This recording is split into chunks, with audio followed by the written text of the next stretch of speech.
श्रीपाद श्रीवल्लभ चरित्रामृत अध्याय 13वा श्रीपादराजम शरणम प्रपद्ये. आनंद शर्मा यांचा वृत्तांत.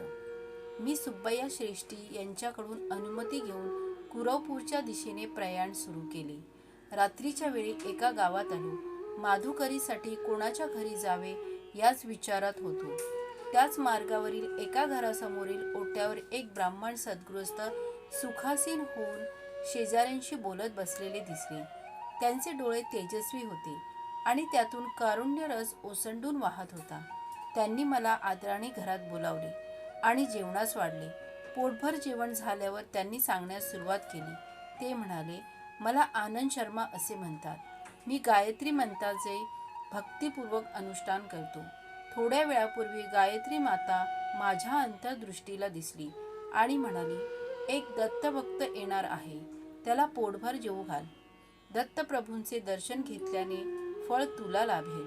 तिने सांगितल्याप्रमाणे आपले दर्शन घेऊन मी कृतार्थ झालो. यावर मी म्हणालो, मी फक्त एक दत्तभक्त आहे. सध्या दत्तप्रभू भूलोकात श्रीपाद श्रीवल्लभ या नावारूपाने वावरत आहेत. त्यांच्या दर्शनासाठी मी कुरवपूरला निघालो आहे. माझे नाव शंकर भट आहे. मी कर्नाटकी ब्राह्मण आहे. कण्व मुनी आश्रम कथा. माझे बोलणे ऐकून आनंद शर्मा हसले व म्हणाले, आमच्या वडिलांनी माझी मुंज केली तेव्हा एक अवधूत आले होते. आमच्या घरातील सर्वांनी त्यांना उत्तम प्रकारे सेवा केली. गायत्री मंत्रानुष्ठानाबद्दल त्यांनी गोष्टी सांगितल्या. पेंचलकोन भागातील श्री नृसिंहांचे दर्शन घेण्याचा त्यांनी मला आदेश दिला. माझे वडील मला पेंचलकोनला घेऊन गेले. तेथील नृसिंहाचे दर्शन घेतल्यावर अनपेक्षितपणे ध्यानस्थ झाले. ते ध्यान अनेक दिवस व रात्र चालू होते. मला भीती वाटली व भूकही लागली होती. कोणी एका अनोळखी गृहस्थाने मला जेवण आणून दिले. तो महात्मा मला घेऊन दुर्गम असलेल्या एका जंगलातून एका डोंगरातील गुहेत गेला आणि तेथे तो अंतर्धान पावला. त्या गुहेत एक वृद्ध तपस्वी बसलेले होते. त्यांचे डोळे अग्निगोलकाप्रमाणे लाल होते. 101 ऋषी त्यांची सेवा करीत होते.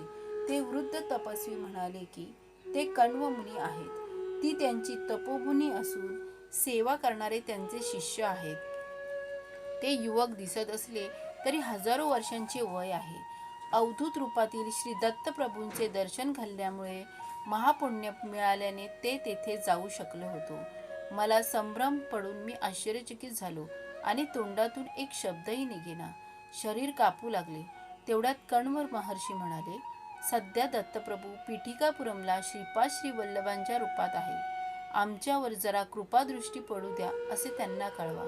तुला लवकरच श्रीपाद श्रीवल्लभांचे दर्शन होऊ दे असा आशीर्वाद देऊन त्यांनी माझ्या डोक्यावर आपला वरद हस्त ठेवला. मी क्षणभरात वडिलांजवळ आलो. त्यांची समाधी उतरली होती. त्यानंतर आम्ही आमच्या गावी आलो. मला कण्व महर्षींच्या आश्रमात आलेला अनुभव, श्री दत्तप्रभूंचा नवा अवतार पीठिकापुरात आहे, हे सुद्धा मी माझ्या वडिलांना सांगितले नाही. राजमहेंद्री जवळील पट्टसाचला पुण्यक्षेत्र. काळ चालला होता. कण्व महर्षींच्या आशीर्वादाने मला ध्यानात पादुकांचे दर्शन होत असे. एका आमच्या घरी काही नातेवाईक आले. त्यांना पुण्य नदी स्नान करून पुण्यक्षेत्रांचे दर्शन घेण्याची इच्छा होती. त्या नातेवाईकांनी मला वडिलांना त्यांच्याबरोबर येण्याचा अनुग्रह केला. मी त्यावेळी 10 वर्षांचा होतो व वडिलांचा खूप लाडका होतो. त्यामुळे त्यांनी मला बरोबर यायला सांगितले. मी ते मान्य केले.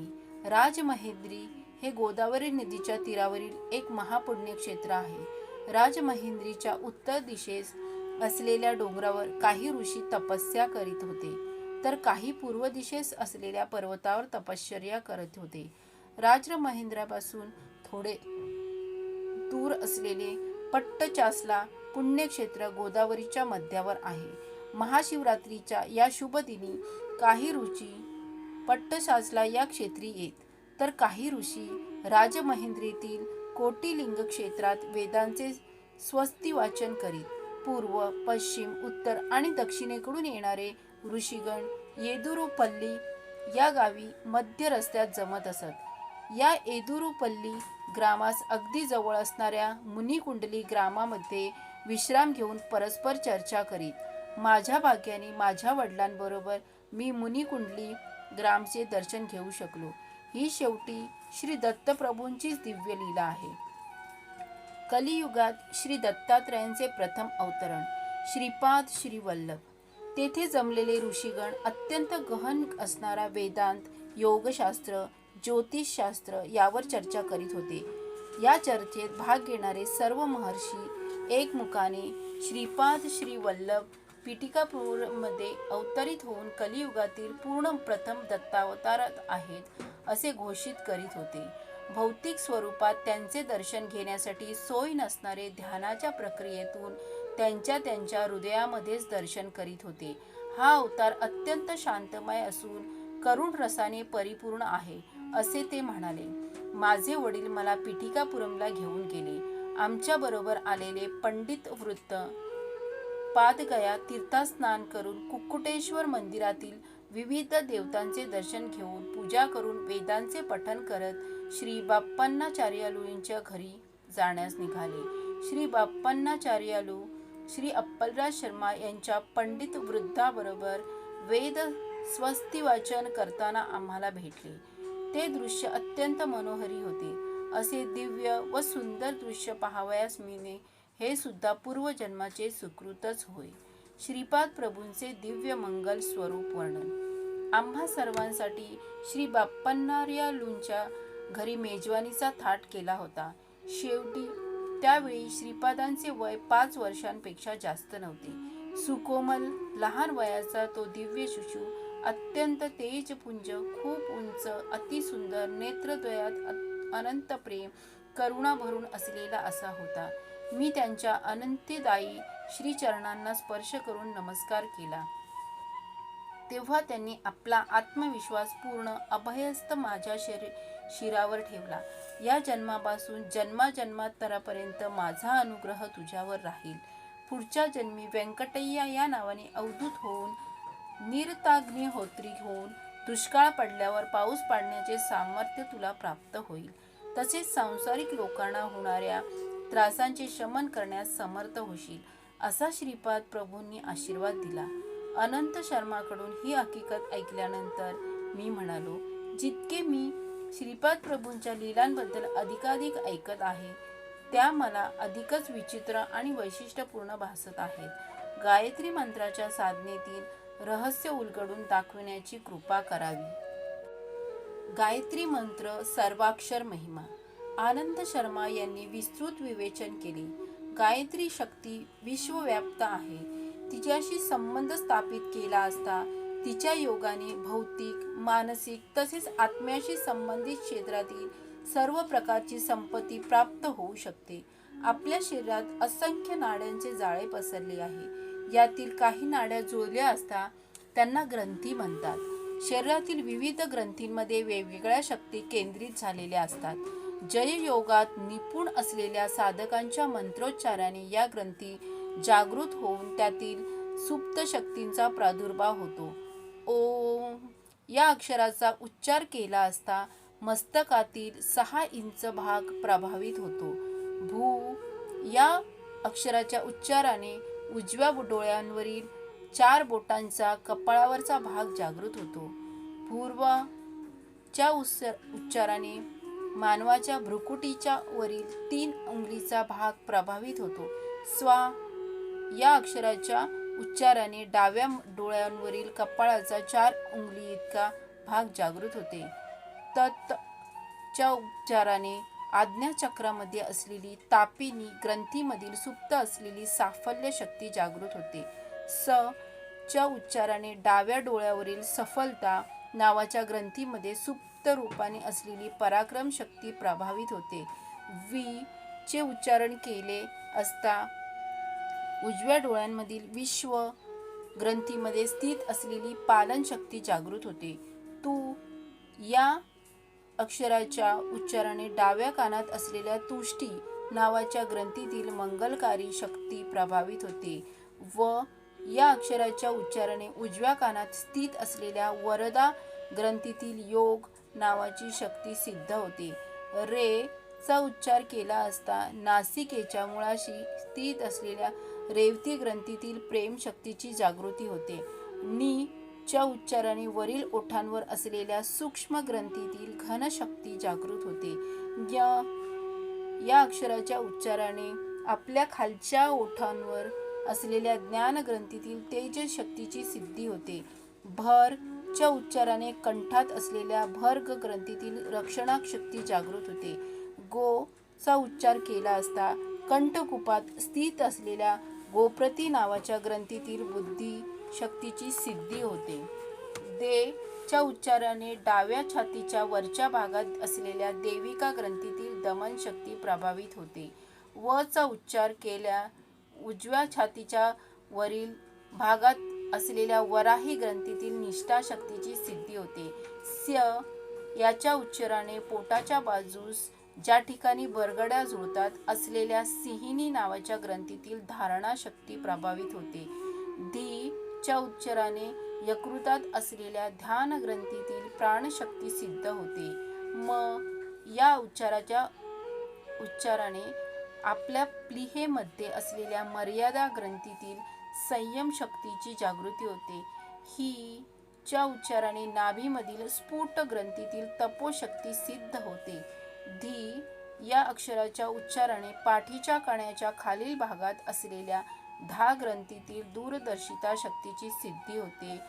यो च्या उच्चाराने डाव्या खांद्यात स्थित असलेल्या योगमाया ग्रंथीतील अंतर्निहित शक्ती जागृत होते. यो च्या उच्चाराने उजव्या खांद्यामध्ये स्थित असलेल्या योगिनी ग्रंथातील उत्पादन शक्ती जागृत होते. न या अक्षराच्या उच्चाराने उजव्या हाताच्या कोपऱ्यावरून मनगटापर्यंतच्या भागात असलेल्या धारिणी ग्रंथीतील सरसता शक्तीची सिद्धी होते. प्र या अक्षराच्या उच्चाराने डाव्या हाताच्या कोपरापासून मनगटापर्यंतच्या भागात असलेल्या प्रभाव ग्रंथीतील आदर्श नावाच्या शक्तीची जागृती होते. चो या अक्षराच्या उच्चाराने उजव्या मनगटात स्थित असलेल्या उष्म ग्रंथीतील सहा शक्तीची सिद्धी होते. द या अक्षराच्या उच्चाराने उजव्या तळहातावर असलेल्या दृश्य नावाच्या ग्रंथीतील विवेक शक्तीची जागृती होते. या अक्षरांच्या उच्चाराने डाव्या तळहातावरील निरंजन ग्रंथीतील सेवा शक्ती सिद्ध होते. अशा प्रकारे गायत्री मंत्रातील 24 अक्षरांचा 24 ग्रंथी आणि त्यांच्या 24 प्रकारच्या शक्ती यांच्याशी निकटचा संबंध आहे. 9 ही संख्या न बदलणारी असून ब्रह्मतत्वाची सूचक आहे. 8 ही संख्या माया तत्वाला सूचित करणारी आहे. दो चौपाती देवलक्ष्मी ह्या वाक्याचे विवरण. श्रीपाद प्रभू त्यांना आवडणाऱ्या घरातून 2 पोळ्या स्वीकारित असत. ते दो चपाती देवलक्ष्मी असे म्हणण्याऐवजी दो चौपाती देवलक्ष्मी असे म्हणत. दो म्हणजे 2 ही संख्या, चौ म्हणजे 4. पतिदेव या शब्दात जगतप्रभू असलेल्या परमेश्वरांची 9 ही संख्या सूचित होते. लक्ष्मी शब्द माया स्वरूप असलेल्या 8 या संख्येची सूचना देतो. म्हणून 2, 4, 9, 8 संख्या अद्भुत संख्या मानली जाते. तेच गायत्री स्वरूप परमात्मा स्वरूप व पराशक्ती सुद्धा तेच आहे हे सुचविण्यासाठी ही संख्या श्रीपाद प्रभूंनी वापरली. तेव्हा मी म्हणालो, महाराज, मला गायत्री मंत्रातील 24 अक्षरांबद्दल तुम्ही सांगितलेले थोडेसे समजले. 9 ही संख्या परमात्मा स्वरूप म्हणता व 8 ही संख्या माया स्वरूपाची आहे हे मला विस्तारून सांगा. नवम संख्या विवरण. नंतर आनंद शर्मा म्हणाले, अरे शंकर भट्टा, परमात्मा विश्वातीत आहे. तो कोणत्याही परिवर्तनाने बाधित होत नाही. 9 ही संख्या विचित्र आहे. 9 ला एकाने गुणल्यास उत्तर 9च येते. 9 ला 2 ने गुणल्यास गुणाकार 18 येतो. 1 आणि 8 ची बेरीज 9च येते. 9 ला 3 ने गुणल्यास 27 ही संख्या येते. 2 आणि 7 ची बेरीज 9च येते. या प्रकारे कितीही संख्येने 9 ला गुणले आणि येणाऱ्या संख्येचे आकडे मात्र केल्यास 9 हीच संख्या येते. अशा प्रकारे 9 ही संख्या अपरिवर्तनीय परमात्म्याचे प्रतीक आहे. गायत्री मंत्राचे विवरण. एवढेच नाही, गायत्री मंत्र हा कल्पतरूप्रमाणे आहे. यातील ओंकार मुळाजवळील खोड मानले जाते. भगवंत आहे याचे ज्ञान. परमेश्वरावरील निष्ठा ओंकारांच्या उच्चारणेने येते. हे मुख्य खोड 3 शाखांमध्ये भूर भुव स्वः याच्या रूपाने वाढते.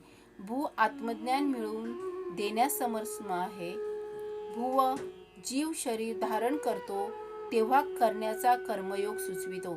स्वहा समस्त द्वंद्वाला स्थिर तत्व देऊन समाधी स्थिती देण्यास समर्थ करतो. भुव या शाखेतून तत् सवितु वरेण्यम या उपशाखा उद्भवल्या आहेत. व्यक्तीला जीवाचे ज्ञान करून देण्यास तत् उपयोगी आहे. सवितु शरीराला जीवदान शक्ती प्रदान करते.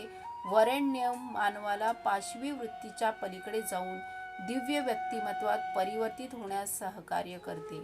भुवा या शाखेतून भर्गो देवस्य धीमहि या 3 उपशाखा उत्पन्न झाल्या आहेत. भर्गो निर्मलत्व वाढवितो.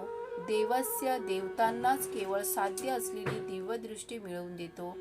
धीमहीने सद्गुणांची वृद्धी होते. स्वहा यातून धियो यो नः प्रचोदयात या उपशाखा फुटतात. धियोमुळे विवेक, योनामुळे संयम, प्रचोदयातमुळे समस्त जीवसृष्टींचा सेवाभाव वाढीस लागतो. त्यामुळे तुम्हाला आता हे समजले आहे की गायत्री कल्पवृक्षाच्या 3 शाखा आहेत. प्रत्येक शाखेत 3 उपशाखा आहेत. म्हणून 2 4 9 8 श्रीपादांचे सूचन करणाऱ्या संख्या 9 संख्येचे विवरण तुला सांगितले. अष्टम संख्येचे विवरण 8 ही संख्या माया स्वरूप आहे. हे अनघा माता तत्व आहे. 8 एकाने गुणले असता 8च येतात. 2 ने गुणले असता 16 येतात. यातील 1 व 6 मिसळल्यास 7 येतात. हे 8 पेक्षा कमी आहेत. 8 ला 3 ने गुणल्यास 24 ही संख्या येतील. यातील 2 आणि 4 ची बेरीज केली तर 6 येते. हे 7 पेक्षा कमी आहेत. याप्रमाणे 8 ला कोणत्याही आकड्याने गुणले असता आलेल्या गुणाकाराच्या 2 आकड्यांची बेरीज 8 किंवा 8 पेक्षा कमी येते. अशाच तऱ्हेने सृष्टीतील समस्त जीवराशींमधील शक्ती हरण करण्याचे सामर्थ्य जगन्मातेत आहे. कोणी कितीही मोठा असला तरी त्याचे अवमूल्यन करून जगाला त्याला अंश रूपात दाखविण्याची शक्ती मायेत आहे. श्रीपाद श्रीवल्लभ गायत्री माता स्वरूप आहेत. ते अनघा देवी समवेत श्री दत्त आहेत. त्यांची मनोवाक्क्रमाने आराधना करण्याने सर्व इच्छा पूर्ण होतात. गायत्री मातेमध्ये प्रातःकाळी हंसारूढ असलेली ब्राह्मी शक्ती असते. मध्यान्ह काळात गरुडारूढ असलेली वैष्णवी शक्ती असते. सायंकाळी वृषभारूढ असलेली शांभवी शक्ती असते. गायत्री मंत्राची अधिष्ठात्री देवता सविता आहे. त्रेतायुगात श्री पिटिकापुरात भारद्वाज महर्षींनी सवितृकाटकाचयन केल्याने फलस्वरूप श्रीपाद श्री वल्लभांचा अवतार झाला. सविता देवता प्रातःकाळी ऋग्वेद रूपात असते. दुपारी ती यजुर्वेद रूपात घेते. संध्याकाळी ती सामवेद रूपात असते. रात्री अथर्ववेद रूपात असते. आपल्या सगळ्यांना दिसणारा सूर्य केवळ एक प्रतीक रूप आहे. योगी जेव्हा महाउन्नत आध्यात्मिक स्थितीला पोहोचतात तेव्हा त्रिकोणाकार असलेल्या महाज्वाज्वल्यमान प्रकाशमान ब्रह्मयोनीचे दर्शन घेऊ शकतात. यातूनच कोट्यानकोटी ब्रह्मांड प्रत्येक क्षणाला उत्पन्न होतात आणि प्रत्येक क्षणी संरक्षित होतात व प्रत्येक क्षणाला विध्वंस होत असतो. अशा प्रकारे उत्पत्ती, स्थिती आणि लय प्रत्येक क्षणी घडत असतो. असंख्य असणाऱ्या विश्वातील सृष्टी, स्थिती, लय घडविणाऱ्या शक्तीचे सावित्री हे नाव आहे. असे असले तरी गायत्री आणि सावित्री या अभिन्न आहेत. प्रेत दहनासाठी वापरल्या जाणाऱ्या अग्नीला लोहित म्हणतात. अन्न शिजवण्यासाठी वापरण्यात येणाऱ्या अग्नीला रोहित म्हणतात. तशाच प्रकारे लौकिक व पारमलौकिक स्थितीत गायत्री व सावित्री रूपात महाशक्ती कार्यरत असते. प्राणी मात्रांच्या प्रगतीच्या क्रियेत जगांशी संबंधित अनेक गरजा असतात. त्या सर्व सावित्री मातेच्या कृपेने पूर्ण होतात.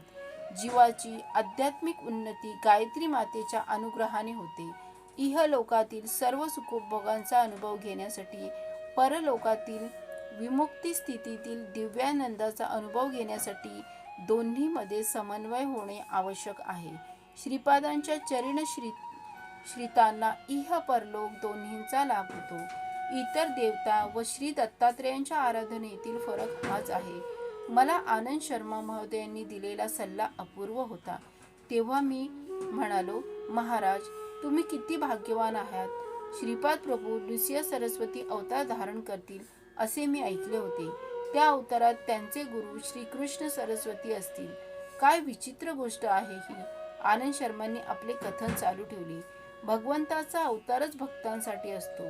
ते मानवरूप धारण करून पृथ्वीवर येऊन आपल्या आदर्श आचारसंपन्न जीवनाने सर्व मानवांना शिकवण देतात. ते स्वतः सर्वज्ञ असले तरी सुद्धा गुरूंचा स्वीकार करून समाजाला गुरूच्या आवश्यकतेचे महत्त्व आपल्या कृतीने समजावून देतात. अवतारी पुरुषांचे गुरु होण्याची क्षमता कोट्यावधी लोकांमधून एखाद्यालाच लाभते. अवतारी पुरुष ज्या कुटुंबात जन्माला येतो त्या वंशातील 80 पिढ्यांना मुक्ती मिळते. तसेच अवतारी पुरुषांचे गुरु होणाऱ्या व्यक्तीच्या वंशात अनेक पुण्यराशी घडतात. तशाच पद्धतीने अवतारी पुरुषाचा गुरु असलेल्या व्यक्तीचा वंश सुद्धा खूपच धार्मिक असावा लागतो. ताटकपूरमध्ये विजय पेयाजुल वंशात मयन्नाचार्य नावाचा थोर व्यक्तीचा जन्म झाला. त्याची पत्नी श्रीमती होती. ती धार्मिक वृत्तीचे जोडपे होते. काही कालावधीनंतर ते नंदी कोटर प्रांतातील मंगलापुरम येथे राहावयास लागले. त्यांनी माधव, सायन आणि भोगीनाथ यांना जन्म दिला. सनातन धर्माची पुनःस्थापना करण्यासाठी माधव विद्यारण्य झाले. थोर तपस्वी बाप्पन्नाचार्य यांनी सूर्यलोकातून शक्ती खेचून आणून ती श्रीशैल्याच्या मल्लिकार्जुन महालिंगात स्थापित केली. वस्तुतः श्री पर्वतावर श्री दत्तांचे श्रीचरण अवतरले. श्रीपाद प्रभूंच्या वैभवशाली चरणांचे श्री पर्वतावरील आगमन ही एक विस्मयकारी गोष्ट होती. पर्वताचे नाव होते श्री दत्तांच्या चरणांना श्रीचरण म्हणतात. या आधुनिक अवतारात श्रीपाद श्री वल्लभांचे नाव अतिशय योग्य आहे. बाप्पन्नाचार्यलू आणि सारणायाचार्य यांच्या वंशाचे अनेक पिढ्यांपासून संबंध होते. मल्लादींच्या घरी मुलगी झाली तर वेजपेयाजुलूंच्या घरची सून होणार आणि वेजपेयाजुलूंच्या घरी मुलगी झाल्यास मल्लादींची सून होणार असे ते गमतीने म्हणत असत. तथापि बाप्पन्नाचार्यांची मुलगी सकल सौभाग्यवती सुमती वाजपेयाजुलूंच्या घरी दिली नाही. तिचा विवाह विधिलिखित अगोचर असलेल्या दिव्य घंडीकोटा अप्पलराजू शर्मा यांच्याबरोबर झाला. साक्षात दत्तावतार श्रीपाद श्री वल्लभांनी त्यांच्या मातेचा रक्तसंबंध असलेल्या वाजपेयाजुलून सुद्धा उद्धार केला. माधवाचार्यांनी स्वतःकडे आकर्षून घेतले. माधवाचार्यांना श्रीपाद प्रभूंबद्दल अतिवात्सल्य भाव होता. हेच पुढे विद्यारण्य महर्षी झाले. त्यांचे शिष्य मलयानंद, त्यांचे शिष्य देवतीर्थ, त्यांचे शिष्य यादवेंद्र सरस्वती आणि यादवेंद्र सरस्वतींचे शिष्य मलयानंद, त्यांचे शिष्य देवतीर्थ, त्यांचे शिष्य यादवेंद्र सरस्वती आणि यादवेंद्र सरस्वतीचे शिष्य श्रीकृष्ण सरस्वती. विद्यारण्य महर्षी आणि कृष्ण सरस्वती यांच्यामध्ये गुरु शिष्यांच्या 3 पिढ्या होतील. श्री विद्यारण्य हेच कृष्ण सरस्वतींच्या रूपाने अवतरित होतील आणि ते श्रीपादांनंतरच्या अवतारातील गुरुपद शोभिवणार आहेत. भविष्य काळात श्री विद्यारण्य त्यांचे बंधू सायणाचार्य यांच्या वंशात गोविंद दीक्षित म्हणून जन्म घेतील. तो संतत वृत्तीचा राजपुत्र असेल आणि तो तंजावरचा मुख्यमंत्री बनेल. हे श्रीपाद प्रभूंचे दिव्य निवेदन होते. श्रीपाद नित्य सत्यवचन बोलत. त्यांनी उच्चारलेले प्रत्येक वाक्य सत्य होते. एकदा सुमती महाराणी श्रीपादांना स्नान घालीत होती. तेवढ्यात व्यंकटप्पय्या श्रेष्ठी तेथे आले. त्यांना पाहून श्रीपाद म्हणाले, आपले गोत्र मार्कंडेय का? हे ऐकून उत्तर न देता श्रीपादांचे गोड बोलणे ऐकून व त्यांचा उपरोधिक अर्थ पाहून हसले. वास्तविक पाहता श्रीपादांचे गोत्र भारद्वाज होते आणि व्यंकटप्पय्या श्रेष्ठी हे मार्कंडेय गोत्राचे होते. श्रीपाद प्रभू अस्पष्टपणे म्हणाले की मनोबोधानुसार श्री व्यंकटप्पय्या श्रेष्ठींचे ते नातू आहेत. श्रीपादांना वाटले व्यंकटप्पय्या श्रेष्ठी सुद्धा आपले गोत्रज आहेत. स्नानानंतर सुमती देवीने गुंडीतील पाणी ओवाळून टाकले आणि मार्कंडेयासारखा आयुष्यमान हो असा आशीर्वाद दिला. मार्कंडेयाला 16 वर्षाचे आयुष्य होते. पुढे शिवांच्या आशीर्वादाने तो दीर्घायू झाला. 16 वर्षानंतर मार्कंडेयाने गृहत्याग केला व चिरंजीव झाले. श्रीपाद प्रभू सुद्धा 16 वर्षे आई वडिलांकडे राहिले. नंतर जगद्गुरू झाले. यथाकाली गुप्त झाले. त्यांच्या शरीराला चिरंजीवित्व लाभले. आपण ज्या स्वरूपात श्रीपादांना पाहतो त्याच स्वरूपात अत्री अनुसयेच्या कुमाराच्या रूपात ते अवतरले असे त्यांनी आपल्या वक्तव्यात अनेक वेळा सांगितलेले आहे. श्रीपादांची विविध रूपे. श्रीपाद प्रभू त्यांच्या योगशक्तीला बहिर्मुख करून स्त्री रूपात दर्शन देत असत. कुंडलिनी शक्ती अशी बहिर्मुख केवळ दत्तात्रय भगवानच करू शकतात.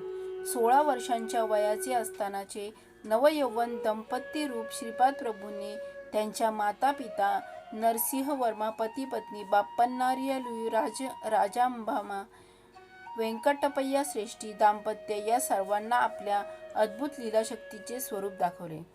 श्रीपादांच्या 16व्या वर्षी विवाह करावा अशी त्यांच्या माता पित्यांची फार इच्छा होती, परंतु त्यांची निराशा झाली. श्रीपादांनी सुमती मातेस अवधूत स्वरूपात पहिल्यांदा दर्शन दिले. तेव्हा सांगितले होते की हे दिव्य दाम्पतीच्या रूपात दर्शन देतील. अवधूत सुमती मातेला म्हणाले, माते, तुझा मुलगा 16 वर्षांचा होईपर्यंत तुझ्याजवळ राहील. त्याच्या विवाहाचा संकल्प केला तर तो ऐकणार नाही, गृहत्याग करून जाईल. त्यासाठी त्यांच्या मनाप्रमाणे वागावे. श्री अनघादत्त हे आदी दाम्पत्य आहे. त्यांना जन्म मरण नाही. ते सर्वदा लीला विहार करतात. ते श्रीपाद वल्लभांच्या रूपात, नरसिंह सरस्वतींच्या रूपात, स्वामी समर्थांच्या रूपात अर्धनारीश्वर होऊन राहतील. मंडलकाल अर्चना, 40 दिवसांची उपासना आणि श्रीपाद श्री वल्लभ चरित्रामृताचे पारायण केल्याने मिळणारे फल हे दिव्य रहस्य आहे. श्रीपादांचा गणेश चतुर्थीस अवतार झाला. या विशेष महत्त्व आहे. लाभ हा गणेशाचा पुत्र एका कल्पात आणि युगात लाभाद महर्षी या नावाने नावाजला होता. तोच श्रीकृष्ण अवतारात नंद या रूपात जन्मास आला. लाभ श्रीपाद श्री वल्लभांच्या अवतार कालात त्यांच्या आजोबांच्या स्वरूपात जन्मास आले होते. आपल्या भक्तांच्या मार्गातील विघ्ने दूर करण्यासाठी आपल्या तत्वामध्ये अविचलपणे विघ्न विनाशक तत्व स्थिर करून श्रीपाद प्रभू अवतरले. हे अवतरले तेव्हा चित्रा नक्षत्र होते. त्या नक्षत्रापासून 27वे नक्षत्र हस्त असताना कुरवपुरात ते अदृश्य झाले. जन्मपत्रिकेप्रमाणे 27 नक्षत्रात भ्रमण करणाऱ्या नवग्रहापासून मिळणारे अनिष्ट फल निघून जाण्यासाठी श्रीपादांचे भक्त मंडल दीक्षा घेतात. एका मंडलामध्ये श्रद्धा भक्तीने अर्चन केल्यास किंवा त्या कालावधीत त्यांच्या दिव्य चरित्राचे पारायण केल्यास सर्व कामनांची सिद्धी होते. मन, बुद्धी, चित्त आणि अहंकार हे 10 दिशांना आपली स्वतःची स्पंदने आणि प्रकंपने सोडत असतात. याचा अर्थ त्यांची स्पंदने वेगवेगळ्या 40 दिशांमध्ये प्रक्षेपित होतात.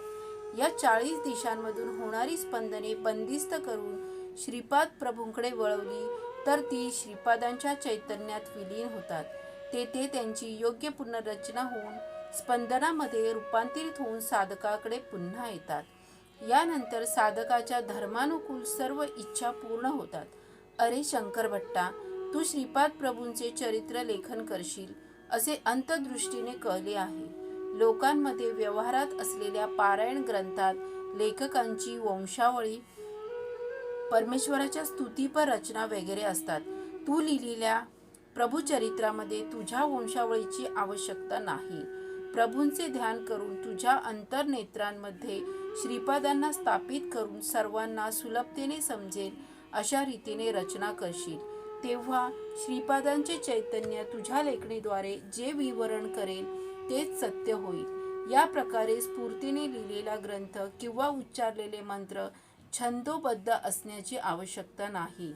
काही महाभक्तांना दैवी साक्षात्कार होऊन त्यांच्या स्थानिक भाषेत स्तोत्र प्रार्थना स्फुरल्या. त्यांनी व्याकरणाचे साधे नियम सुद्धा मोडले. तरी सुद्धा त्या स्तोत्रांचे त्याच पद्धतीने पठण केले गेले पाहिजे. व्याकरणाच्या नियमांना धरून जर काही बदल केले गेले तर इच्छित फळ प्राप्त होत नाही. भक्त जी पदे म्हणतील त्या पदांमध्ये परमेश्वराने संतुष्ट होऊन वर दिलेल्या असल्याने त्यामध्ये परमेश्वराची अनुग्रह शक्ती असते. त्या पदांमध्ये असलेल्या स्तोत्रांचे आपण पठण केल्यास आपले चैतन्य तत्काळ भगवत चैतन्याशी समाविष्ट पावते. परमेश्वर बाह्य गोष्टींशी संतुष्ट होत नाही, तो आतील भावनेने संतुष्ट होतो. अंतर्भावना म्हणजे शाश्वत शक्ती. कृपया याची नोंद घे. नंतर मी म्हणालो, महोदय, जेवणानंतरच्या सद्गुरूविषयक संभाषणाने मी धन्य झालो. कृपया श्रीपाद श्री वल्लभांच्या अवतारासंदर्भात मला अजून काही माहिती सांगून संतुष्ट करावे. आनंद शर्मा अशा प्रकारे म्हणाले, श्रीपाद प्रभूंचे मल्लादी, व्यंकटप्पय्या श्रेष्ठी आणि वत्सवाई या 3 कुटुंबाशी अत्यंत सख्य आहे आणि भाषेत व्यक्त करता न येण्याजोगा तो त्यांचा ऋणानुबंध आहे. या 3 कुटुंबियांकडे असलेले भरपूर पुण्य हेच त्यांचे खरे सामर्थ्य आहे. त्यामुळे या 3 कुटुंबियांनी देऊ केलेले धन व सामग्रीचा त्यांच्या वडिलांनी अस्वीकार करण्याने आपत्ती उद्भवू शकते असे श्रीपाद प्रभूंचे मत होते. श्रीपादांच्या इच्छेनुसार अप्पलराज शर्मा आणि सुमती महाराणी मल्लादी, व्यंकटप्पय्या श्रेष्ठी आणि वत्साबाई कुटुंबियांकडे उत्सव आणि महत्त्वाचे कार्यक्रम याचप्रमाणे सामान्य काळातही मुक्तपणे जात असत. एका सणाच्या निमित्ताने व्यंकटप्पा श्रेष्ठींनी अप्पलराजू दाम्पत्यास त्यांच्या घरी आमंत्रित केले होते. त्या दिवशी श्रेष्ठी बरेच गंभीर दिसत होते. त्याला तसेच कारण होते. पिटिकापुरममधील ओरिसात शिक्षण घेतलेल्या एका सुप्रसिद्ध ज्योतिषाने श्रेष्ठींच्या मृत्यूची वेळ, दिवस, वार, तिथी सर्व सांगितलेले होते. त्यांचे ज्योतिष आतापर्यंत कधी खोटे ठरले नव्हते. शरीर सोडण्याची वेळ तो अचूकपणे सुचवू शकत असे. श्रेष्ठी विशिष्ट दिवशी, विशिष्ट प्रहरी, विशिष्ट क्षणी हृदयाच्या आजाराने मृत्युमुखी पडतील असे त्याने भाकीत केले.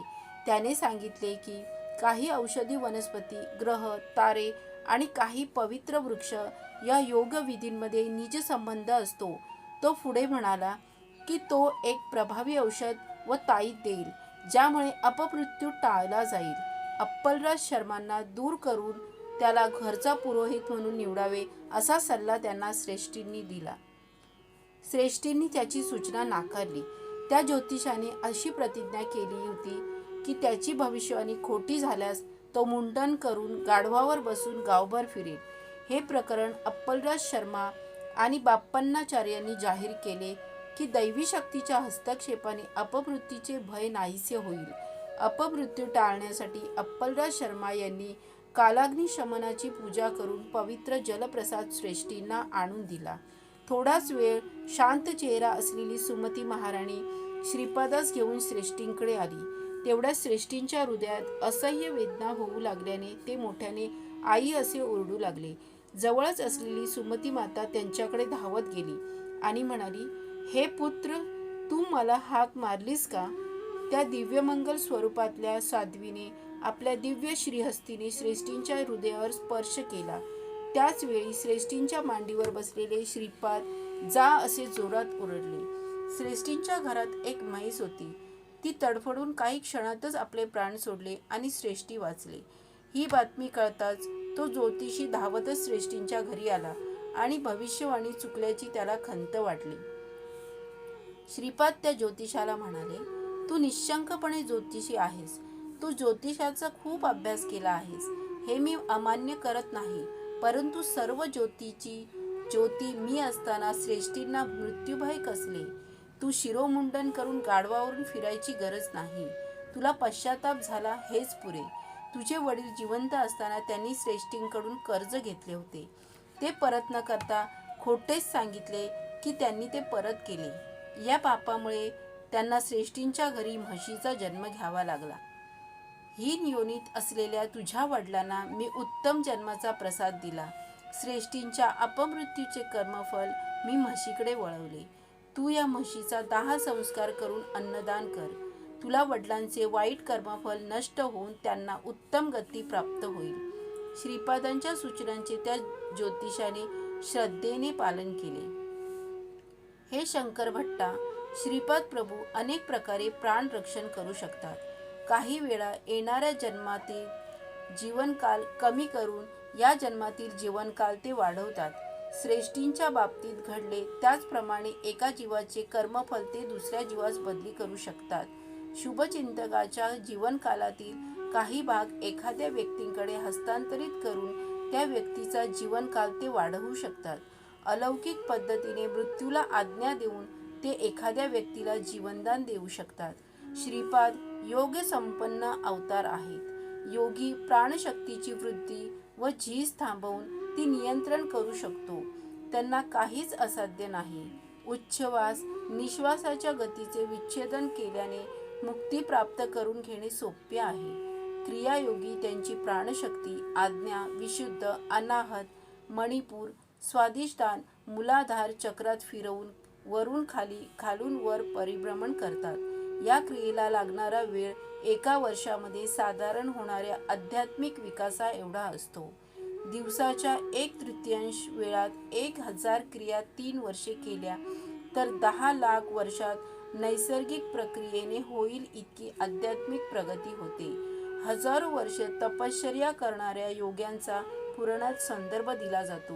तेव्हा सृष्टीला विकास प्रक्रियेला लागणारा नैसर्गिक कालावधी येथे सूचित केला आहे असे समजले पाहिजे. योग्यांना लागलेला खरा कालावधी आणि विकास प्रक्रियेला लागलेला नैसर्गिक काळ भिन्न असतात हे जाणले पाहिजे.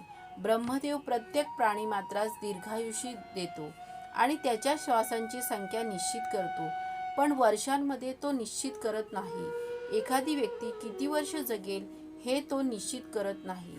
संताप आणि भावना यासारख्या वाईट स्वभाव वैशिष्ट्यांचा प्रादुर्भाव झाल्यास श्वासोच्छ्वास खूप जोराने घेतला जातो. अशा प्रकारे दीर्घायुष्य कमी होते. मानसिक अस्थैर्य असलेल्या माकडाचा श्वासोच्छ्वासाचा आकडा खूप मोठा असतो. 300 वर्षे आयुष्य जगणारे कासव दिलेल्या विशिष्ट वेळात माकड जितके श्वासोच्छ्वास घेईल त्याच्या 1/8 वेळा श्वासोच्छ्वास करते. आनंद शर्मांच्या चांगल्या गोष्टी ऐकून मी खूप शहाणा झालो. सकाळचे आन्निक आटपून श्री आनंद शर्मांचा निरोप घेऊन श्रीपाद श्रीवल्लभांच्या दर्शनासाठी कुरवपुराकडे निघालो. श्रीपाद श्रीवल्लभांचा जय जयकार असो.